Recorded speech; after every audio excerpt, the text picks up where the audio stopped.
And then after Jaws, where I thought, hey, this is great. I've made a big hit movie, and now I can get onto a Hitchcock set. And the assistant director walked over to me and threw me off that set. I had a journalist with me, too, who wrote the story.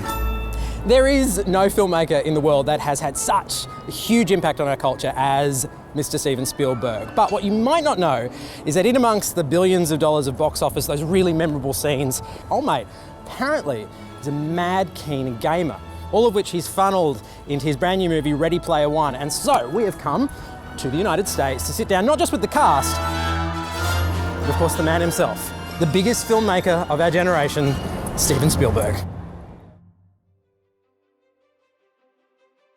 All right, let me know when we're all set to go. Look at all the cameras. I like this. Thanks so much for doing this. Really appreciate your time. Thank you. All right. Well, I'd lean over and shake all your hands, but it's far too far. So let me just say thank you for doing this. Really appreciate your time. Good work. Action!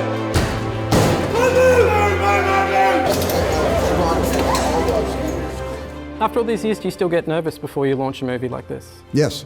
It's just in my ectoplasm or protoplasm or plasm. I just get, I always am, I'm nervous when I go to the set. Yeah? Because I do my best work when I'm nervous.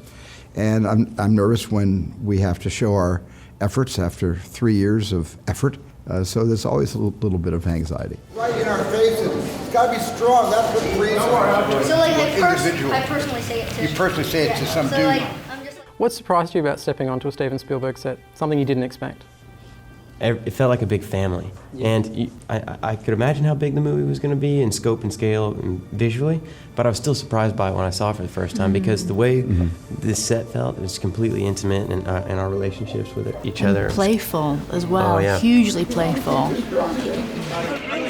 I love people and I love working with actors, and we form families quite quickly. Yeah, and I think the atmosphere just comes from how kind and generous you are and how much we are all invested in this one project. And you'll just pop your eye. I don't think it's necessarily you being like, okay, I've got to make sure that everyone's... You're not an on-set therapist. I'm not a therapist. Yeah.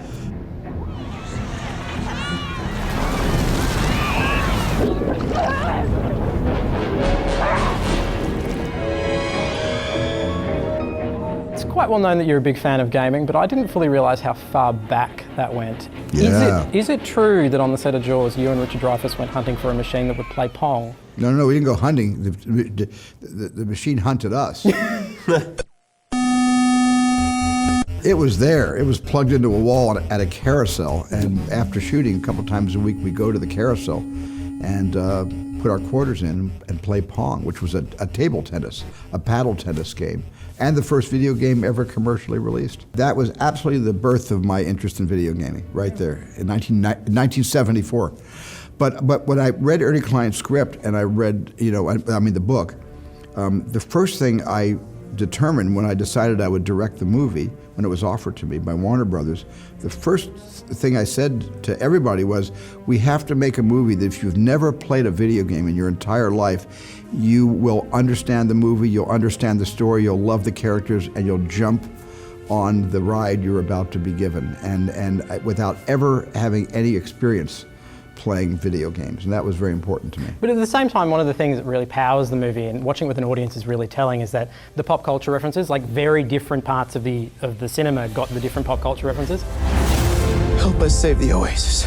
I was curious about what couldn't you get? What did you want to include that you couldn't get in the movie? No, I got most everything. I don't think there was anything that I asked for that we were said no to. I know there was one thing that was Blade Runner. We weren't allowed to use Blade Runner because they were already making a movie of course, right. Yeah. with Harrison and Ryan Gosling, a Blade Runner. So that was the only IP that was denied to us was Blade Runner. Everything else, they said yes. Correct me if I'm wrong, but the first time you were on set of a movie set, you literally sneaked into Universal. Am I correct in that? Yes. So there is a rumour that I've long heard, and I don't know if it's actually true, but years ago, did you sneak onto the set of an Alfred Hitchcock movie? Twice. Really? Kicked and off twice. What did you learn from that? I was kicked off twice. 2 out of 2. I was on the set of when I was sneaking around Universal. I snuck onto the set of Torn Curtain and got kicked off of that after 5 minutes. And then after Jaws, where I thought, hey, this is great. I've made a big hit movie, and now I can get onto a Hitchcock set. And I walked onto the Hitchcock set of Family Plot, and the assistant director walked over to me and threw me off that set. So I had a journalist with me too, who wrote the story for a newspaper. Yeah.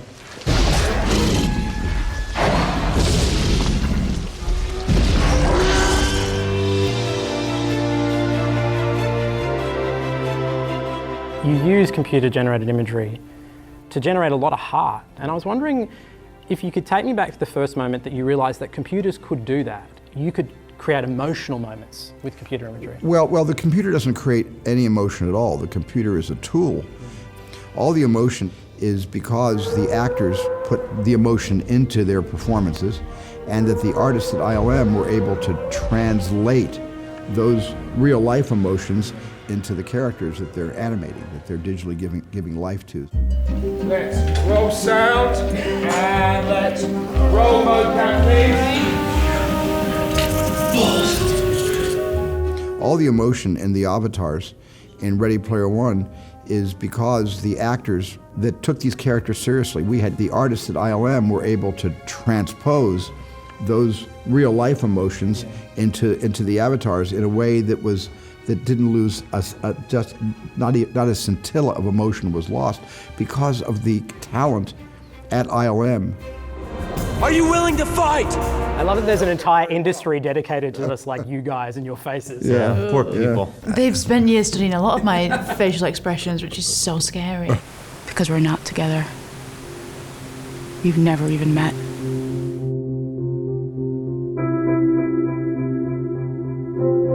Of all the different films that you've made, which one was the steepest learning curve? The one where you learnt the most about yourself? About myself, Schindler's List was the most, and E.T., both of those I learned the most about myself. What did you learn about yourself on E.T.? I wanted to be a dad. Max wasn't born until 85, E.T. was 81, and came out in 82, and that was the first time I realized something I never really even wanted in my life. I was too much of a filmophile, too much of a cineast. But I realized after that movie, I got to have kids. That's life. That's reality. Now he suddenly turns to you. His eyes come open. Breathing. Work Does yourself this mean up. they're coming? No, work yourself up even more. Work yourself up. Does this mean they're coming? Bigger. Does this mean they're coming? Does this mean they're coming? Yes.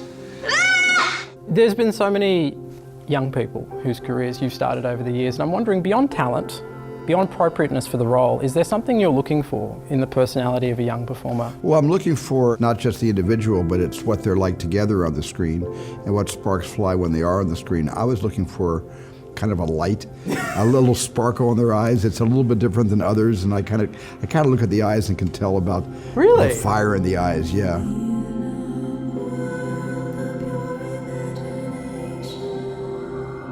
When he's speaking on his set, there's not one person who has their back turned or who's not listening.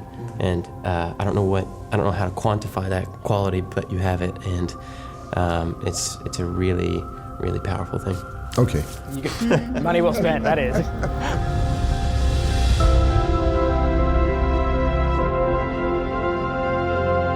That spirit inside of me that I had when I was 8 years old and watching his movies for the first time, like E.T. or something, and that's just something that he's able to evoke in everyone, the cast and the crew, and he's a great leader.